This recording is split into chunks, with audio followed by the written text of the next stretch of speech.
Discuss the entire security picture in the EU at the moment with our RT Sputnik host and former MP George Galloway. He joins us. Thanks very much for coming onto the programme this evening. Firstly, let's just discuss what David Cameron's been saying, because the British Prime Minister is very keen to start bombing Syria.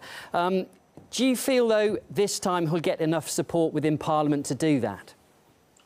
Probably, yes.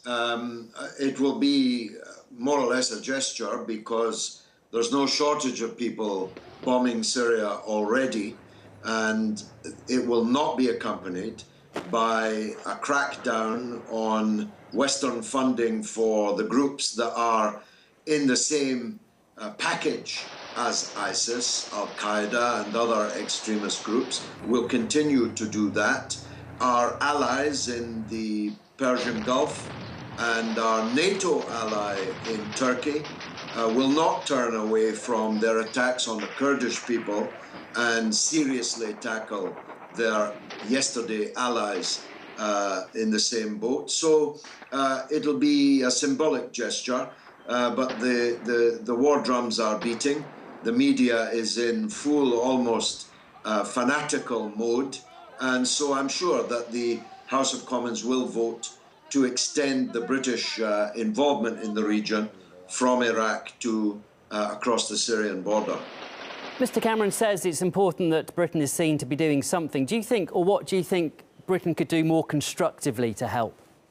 Well, they could tackle the way in which the finances of these groups continue to be largely unhindered. They could ensure their best friend. They tell us Saudi Arabia is their best friend in the Muslim world. Well, they could tell their best friend that it has to stop all this arming and funding and extending propaganda and diplomacy to these groups.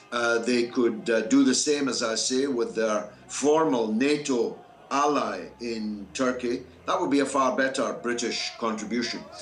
Britain has been so much a part of all the disasters in the Middle East, including the attack on Syria in the past in covert form, and of course the invasion and occupation of Iraq, which set much of the momentum of this fanaticism going in the first place.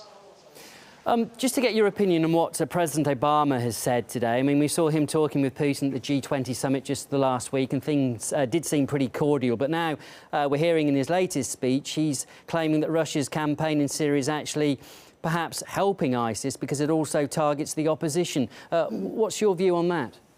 Well, I mean, Obama is hot and cold, as he's been on many issues, and right from the start of his presidency. I had hoped that after that tete-a-tete with President Putin, that we'd see a more sensible American policy, but it doesn't look as if that's going to happen.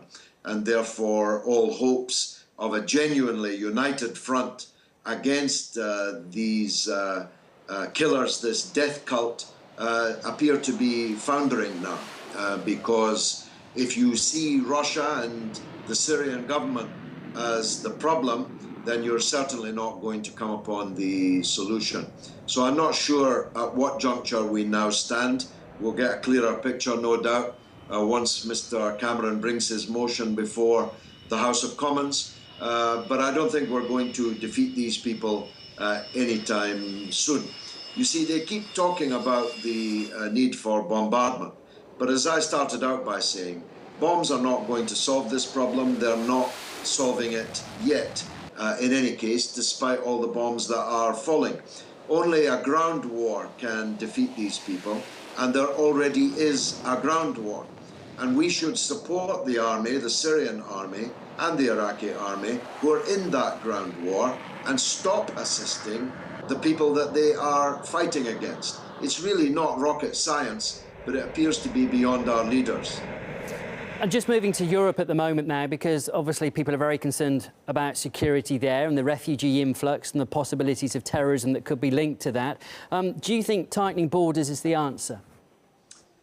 Well, of course, border checks have to be a part of it, and I listened with some alarm to the report you just ran. I'm not sure that the Schengen Agreement can survive the crisis that we currently have.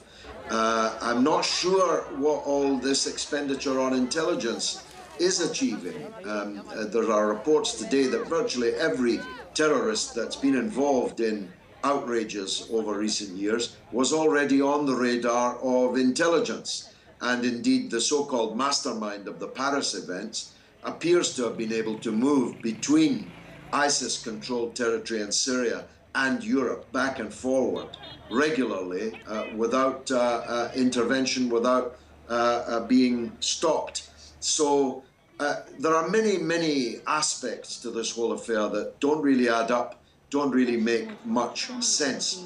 I'm not sure that the Western countries that claim to have been fighting ISIS over this last period really were doing so. And the events of the last 24 hours, where they've started to go cold on the idea, the Russian idea, of a united front, a genuine international united front against them, has, as I say, gone cold. So I'm wondering who ISIS really are, who their friends really have been, and who their enemies, as declared, really were. In terms of sort of the political ramifications too within Europe, I mean, do you see it likely that we're going to see a big move now towards far-right movements within and political parties within Europe as a result of this? Presumably this is something that they can jump onto. Yes, there's a real danger of that in France in particular, but in Belgium too. We've got a by-election coming up in Oldham. It would be very bad news, I think, if the far-right, xenophobic, nationalist UKIP were to win that by-election.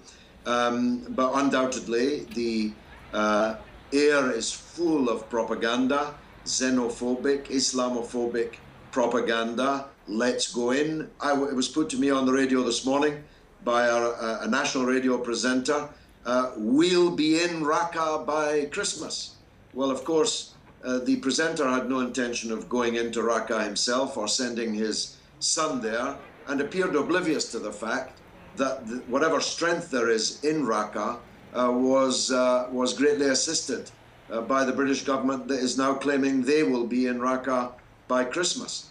It's an extraordinarily convoluted imbroglio, this, and I don't think we have the men or the measures at the top in British society to meaningfully get to grips with it. And just on a final point, George, is there much of a backlash towards Muslims in Britain at the moment? This is a concern across many countries in Europe. Well, I was at a very large mosque in the Walthamstow area of London campaigning on Friday. Thousands of Muslims were there. They were, as 99% of all Muslims always do, utterly denouncing the death cult, ISIS. But every single one of them, I think, was anxious about what this atmosphere means for themselves, their families, their property, their mosques, their schools, and so on.